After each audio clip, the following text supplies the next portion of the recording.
How to do this shader effect on edges using Blender.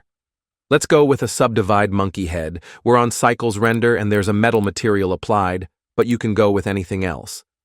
What we're going to do now is add an emission node, mix that with the metal, then we will add a geometry node and a color ramp. The geometry pointiness will go to the ramp and finally to the mix factor. Then it's just a matter of tuning the color ramp sliders from both ends until we get a focused effect on the edges.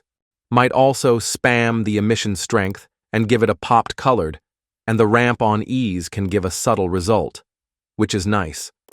Similar effect can be achieved by using the layer weight or the ambient occlusion node rather than the geometry pointiness. But it's not the same thing. One is changeable from your perspective, while the AO effect can be heavy and spread wider than needed.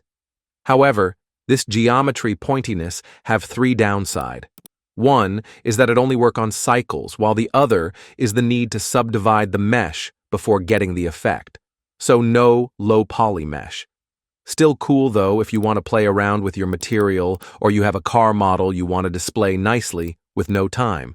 Those two nodes can make an awesome result. And that's it. Save it somewhere you will never find, so you come back to rewatch the video. Stay sharp. Goodbye.